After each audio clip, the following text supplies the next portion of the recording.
అందరికీ నమస్కారం. జై శ్రీరామ్, జై జై శ్రీరామ్. ఓం సరస్వతే నమః. గురుర్బ్రహ్మ గురుర్విష్ణు గురుదేవో మహేశ్వరః గురు సాక్షాత్ పరబ్రహ్మ తస్మై శ్రీ గురవే నమః. శ్రీరామ రామ రామేతి రమే రామే మనోరమే సహస్రనామ తత్తుల్యం రామనామ వరాననే. మనం ముందు సర్గలో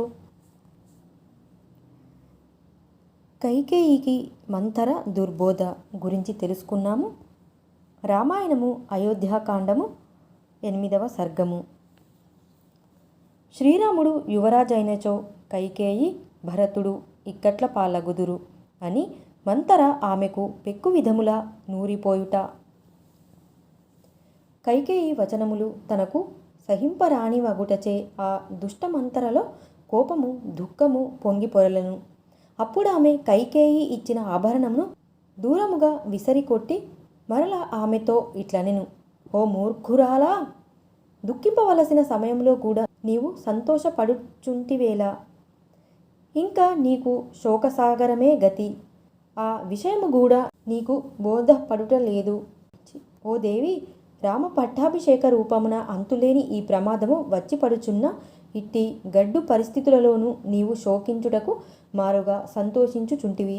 దుఃఖార్తురాలనైనా నాకు నీ అజ్ఞానమును జూచి నవ్వు వచ్చుచున్నది. నీ తెలివిలేని తనమునకు నేనెంతయు పరితపించుచుంటిని. శత్రువైన సవతి కుమారుని యొక్క ఉన్నతి మృత్యువు వంటిది. దానిని జూచి బుద్ధిగల ఏ ఆడుది సంతోషించును? రాజ్యాధికారమును పొందు విషయమున శ్రీరాముడును భరతుడును సమానార్హులే. అందువలన భరతుడనిన శ్రీరామునకు భయము. భయగ్రస్తుడైన వాడు తనకు భయకారకుడైన వానికి అపకారము చేయుటకే తలంచుచుండును. శ్రీరామునకు భరతుడు భయకారకుడు గావున రాజ్యాధికారము చేజిక్కిన పిమ్మట రాముడు భరతునకు తప్పక హాని తలపెట్టును.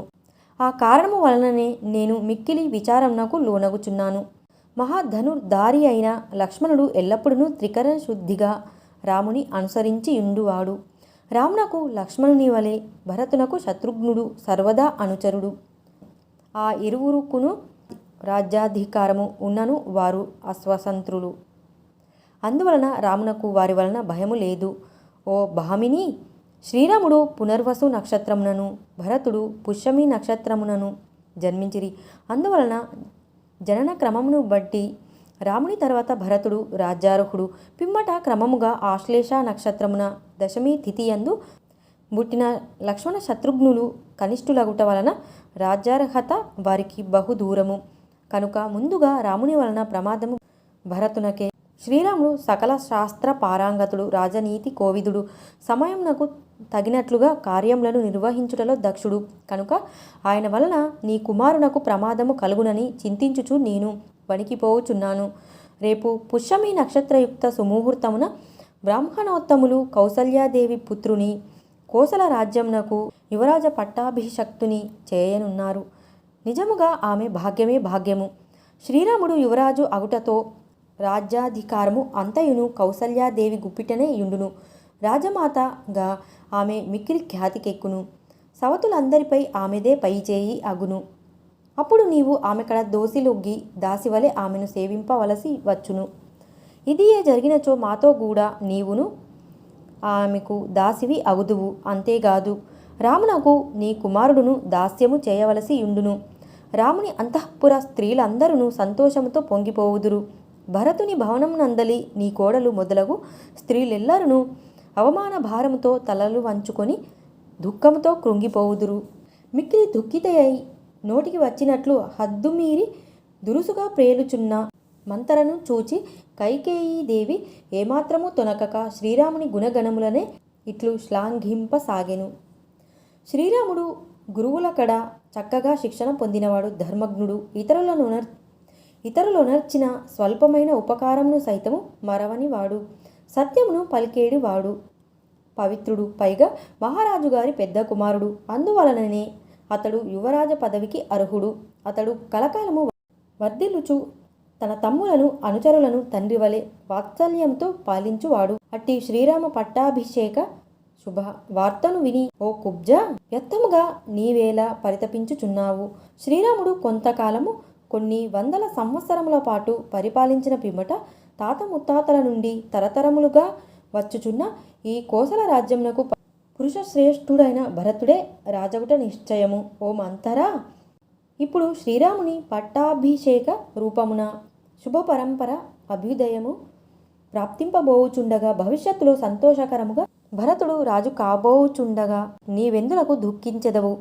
శ్రీరాముడు భరతుని వలె అంత మాత్రమే కాదు, అతని కంటెను నాకు అత్యంత ప్రీతి పాత్రుడు. ఆ రఘురాముడు కూడా తన తల్లి అయిన కౌసల్య కంటెను నన్నే అధికముగా సేవించుచుండును. రఘునందనుడు తన తమ్ములను కూడా తనతో సమానముగా చూచుకొనును. ఈ నలుగురు అన్నదమ్ముల మధ్య గల సోదర ప్రేమ అపూర్వమైనది కనుక రాజ్యాధికారము రామునిదే అయినను భరతునిదే అయినను ఒక్కటే. రాముడు రాజైనను అతనితో సమానముగా భరతుడును సర్వసుఖములను అనుభవించును. కైకేయి మాటలను విని మంథర ఇంకను ఎక్కువ దుఃఖితురాలాయెను. ఆమె వేడిని తూర్పులు విడుచుచు కైకేయితో ఇట్లు నుడివెను. ఓ వెర్రి కైకేయి, రాముని పట్టాభిషేకము జరిగినచో నీకు అనర్థములే మిగులును.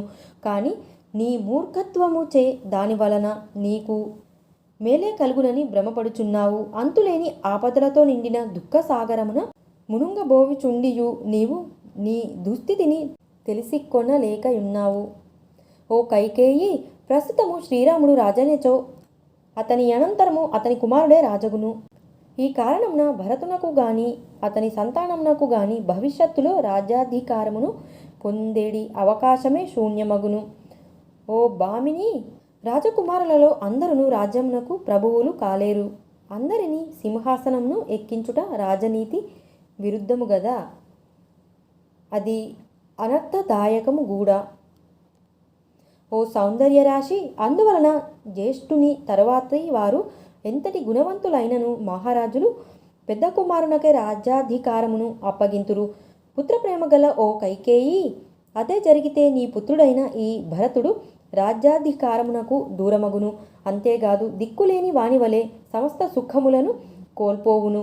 నీ ప్రయోజనము కొరకే నేను ఇక్కడికి వచ్చి తిని అయినను నా మాటల అంతరార్థమును నీవు గ్రహించుటలేదు. పైగా నీ సవితి అభివృద్ధి విషయమున నీవు సంతోషపడుచు నాకు బహుమతిని ఇచ్చుచున్నావు.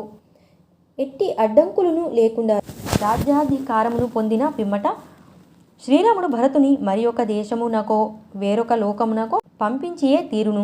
భరతుడు బాలుడుగా ఉండగానే అతనిని మేనమామ ఇంటికి నీ పుట్టింటికి పంపించి నీవు తప్పు చేసితివి. సమీపమున ఉన్నప్పుడు స్థావరములైన వృక్షములపై తీగలపై పొదలపై కూడా అనురాగము ఏర్పడుట సహజము గదా. భరతుడు తన చెంతనే యున్నచో దశరథునకు అతని పైనను మిక్కిలి మక్కువ యుండెడిది. అట్లే రామభరతుల మధ్య కూడా ప్రేమానురాగములు పరస్పరము వృద్ధి చెంది యుండెడివి. భరతునకు విధేయుడైన శత్రుఘ్నుడును అతనితో గూడి వెళ్ళినాడు. లక్ష్మణుడు శ్రీరాముని ఆశ్రయించి ఇన్నట్లుగానే శత్రుఘ్నుడును భరతుని ఆశ్రయములో ఉన్నాడు. శత్రుఘ్నుడు అయోధ్యయందే ఉన్నచో అతడు భరతుని ఉన్నతికై ప్రయత్నించి ఉండేడివాడు. అడవిలోని కట్టెలు కొట్టి వాటిని అమ్ముకొని జీవించువారు ఒక చెట్టును కొట్టుటకు సిద్ధమైనప్పుడు దాని చుట్టూను ముళ్ళ పొదలు ఆవరించి ఉండుటచే ఆ చెట్టును కొట్టుటకు సాధ్యము కాదు. పొదలు సన్నిహితముగా చుట్టూను ఉండుటచే ఆ చెట్టునకు రక్షణ ఏర్పడి దానికి ప్రమాదము తొలగిపోవును. లక్ష్మణుని సామీప్యము వలన రామునకు రక్షణ కలిగినట్లే శత్రుఘ్నునితో గూడి ఇచ్చటనే యున్నచో భరతునకు రక్షణ కలిగి ఉండేడిది. రామలక్ష్మణులు మిగుల సాన్నిహిత్యముతో కలసిమెలసి యుండుట వలన వారు ఒకరికొకరు రక్షకులైరి. వారి సౌభ్రాతృత్వము అశ్విని కుమారుల వలె లోక ప్రసిద్ధమైనది. ఆ కారణమున శ్రీరాముడు లక్ష్మణునకు ఎట్టి అపకారమును తలపెట్టడు. అతడు భరతునకు కీడు కలిగించుననుటలో సందేహము లేదు. ఈ ప్రమాదము ఉండుటను బట్టి భరతుడు కేకేయ రాజ్యం నుండి నేరుగా అడవులకు పోవుటయే సమంజసమని నాకు తోచుచున్నది. ఇది నీకును హితకరమే. అట్లుగాక ధర్మముననుసరించి దశరథుని యొక్క రాజ్యాధికారము భరతునకే సంక్రమించినచో నీకును నీ బంధువులకును శ్రేయస్కరమగును. భరతుడు సర్వసుఖములకును అర్హుడే అయినను అతడు రామునకు సవతి తల్లి అయిన నీ కుమారుడగుట వలన అతనికి సహజ శత్రువు. సర్వాధికారములు గల రాముని యొక్క రాజ్యమున ఎట్టి అధికారములను లేని నీ పుత్రుడు ఎట్లు జీవించగలడు? అడవిలో సింహం వలన భయంతో పారిపోవుచున్న గజరాజును వలె శ్రీరామునిచే తిరస్కృతుడు కానున్న భరతుని నీవే రక్షింపవలెను. పతి అయిన దశరథుని ప్రేమకు మిక్కిలి పాత్రురాలను అను నీ గర్వముచే నీవు రామమాతయగు కౌసల్యను లోగడ తృణీకరించి అంటివి. నీ సవతియగు ఆమె ఆ పగను ఇప్పుడు ఎట్లు తీర్చుకొనక యుండును? ఓ భామిని, సముద్రములు, పర్వతములు, నగరములు గల ఈ విశాలమైన భూమండలమునకు శ్రీరాముడు ప్రభువైనప్పుడు నీవు దీనురాలవై భరతునితో సహా తీరని అవమానంలో పాలగుదువు. రాముడు రాజ్యాధికారమును చేపట్టినంతనే భరతుడు అన్ని విధములుగా చితికిపోవుట తథ్యము. కనుక నీ కుమారుడగు భరతునకు రాజ్యాధికారము దక్కునట్లుగను శత్రువైన రాముడు అడవుల పాలగునట్లుగను చూడుము. వాల్మీకి మహర్షి విరచితమై ఆదికావ్యమైన శ్రీమద్ రామాయణం నందలి అయోధ్యాకాండమునందు 8వ సర్గము సమాప్తము. ధన్యవాదాలు. చదవలేని వారు కానీ, చదవడం వీలు కాని వారు కానీ వినండి. ఇందులో ఉన్న అంతరార్థాన్ని తెలుసుకోండి. అందరికీ తెలియజేయండి. ధన్యవాదాలు.